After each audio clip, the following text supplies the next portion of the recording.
दोस्तों PAN card आधार card पर loan PAN card आधार card पर તમે લોન લઈ શકો છો 1.5 લાખ સુધીની। કેવી રીતે, કયા ફાયદા છે, શું જોઈએ એ બધી જ વાત કરીશ આ વિડીયોમાં।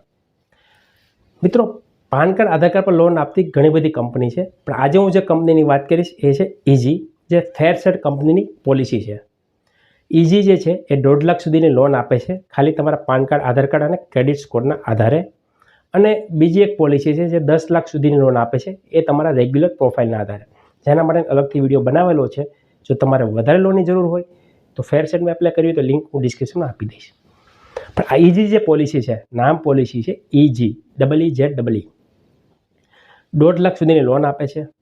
એપ્રુવલ માટે પણ તમને તરત ખબર પડી જશે કે તમારી લોન કેટલી એલિજિબિલિટી છે। એના માટે તમારો સિબિલ સ્કોર હોવો જોઈએ। 0 કે -1 સિબિલ સ્કોર હશે એના માટે નથી। 0 -1 મતલબ કે તમે અત્યાર સુધીમાં કોઈ લોન લીધેલી ના હોય ને તો પણ તમને લોન મળવા પાત્ર નથી। મતલબ કે સિબિલ સ્કોર હોવો જોઈએ, 2 થી વધારે લોન ચાલતી ના હોવી જોઈએ અને લેટેસ્ટ લોન ના હોવી જોઈએ। તો તમે જો અરજી કરશો તો લોન એપ્રુવ થવાના ચાન્સ વધારે છે। લોનની વાત કરું તો 1.5 લાખ સુધીની લોન માટે તમારે રેટ ઓફ ઇન્ટરેસ્ટ વધારે આવી શકે છે। જનરલ જે લોનની વાત કરું તો 30% લઈને 36% રિડ્યુસિંગ રેટ પર તમને લોન આપે છે। જો તમારે ઈએમઆઈની કેપેસિટી હોય, ભરી શકતા હોય તો તમે અરજી કરી શકો છો।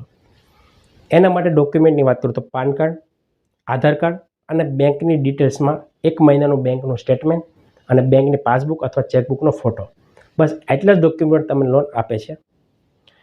બીજી વાત કરું, એપ્લાય કરવા માટે જે ફોર્મ છે ડિસ્ક્રિપ્શનમાં આપી દઈશ લિંક, ત્યાં તમે ડિટેલ ભરી શકો છો। ડિટેલ ભરીને સબમિટ કરશો ત્યાં જ તમને ઓફર બતાવશે।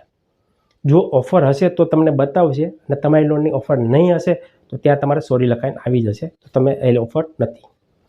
જો તમારી ઓફર છે તો એની પ્રોસેસની વાત કરો તો એક્સેપ્ટ તમે એગ્રી હોય તો કન્ટિન્યુ કરીને તમારે પ્રોસેસ કરવાની છે।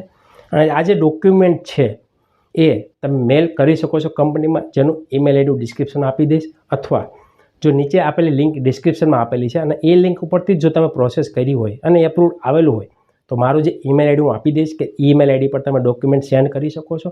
ત્યારથી અમે કંપનીમાં ડોક્યુમેન્ટ મેલ કરીને તમારી પ્રોસેસ આગળ કરી શકીશું।